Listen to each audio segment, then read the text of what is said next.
It's also strange regarding this issue of free speech these days, because I have increasingly come to the view that not very many people actually believe in it. In January of 2015, when the Charlie Hebdo attacks occurred, I was in a studio just afterwards, and I bumped into a tabloid journalist from the UK, from one of the UK's main newspapers, The Sun, and said, what are you going to do about this? What's the plan? And he said something which was one of the only wise things I heard during that awful period. He said, I'm not sure people in this country are that fond of free speech. And we had a short discussion about this, but I was sort of persuaded of this in a way.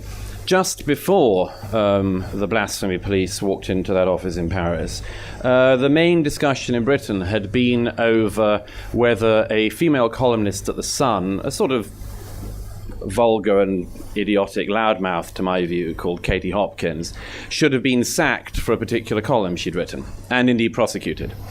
Now, I didn't particularly like her columns. In fact, I don't like them at all, but that's my choice. I can read them or not read them. I can put the paper down or not.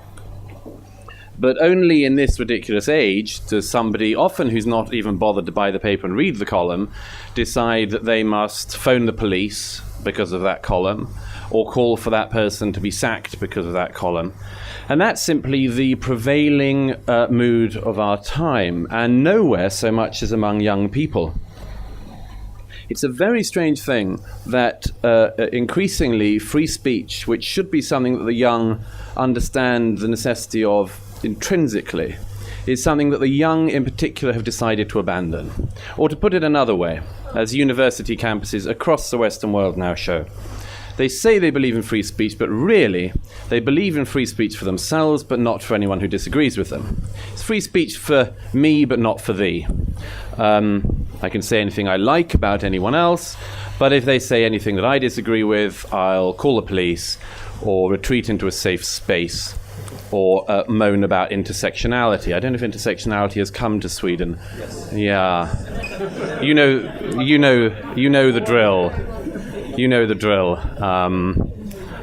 If anyone doesn't, it's the idea that basically there is a white male patriarch hegemony which has all the power and in a similar manner persecutes all other groups, all of which therefore have to align against this thing. One of the, of course, wonderful things about it is that they don't realize that the alleged patriarchal majority is, by any calculation, an incredible minority.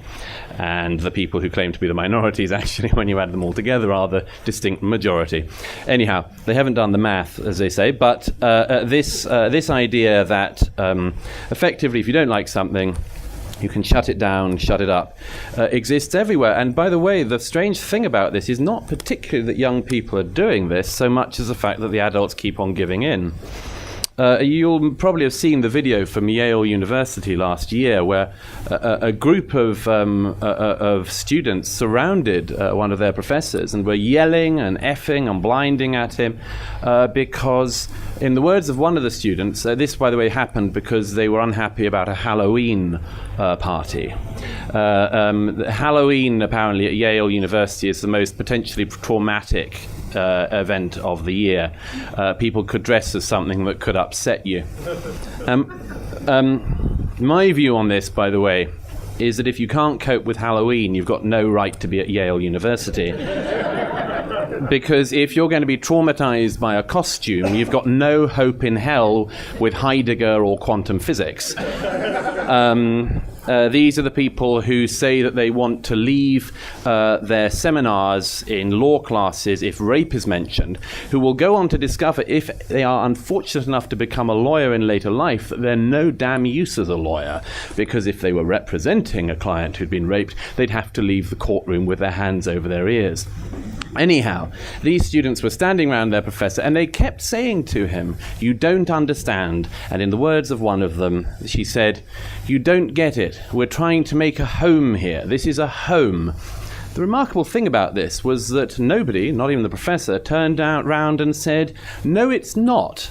This is a university. It's very different from a home. If you want a home, you can go back to your mummy and daddy. You can go back and hide under a duvet, but this is a university. It's the best chance you're going to have in your life of getting new ideas, getting access to new information, being challenged, and instead of actually using that period to do all of these great and noble things, you've decided to cause it yourself and shut your eyes and ears. Now, it seems amazing to me, as I say, that so many times across the Western world at the moment, it's the adults who don't say to the kids on this, you're wildly wrong, you're way out of line on this, and you don't know what you're doing.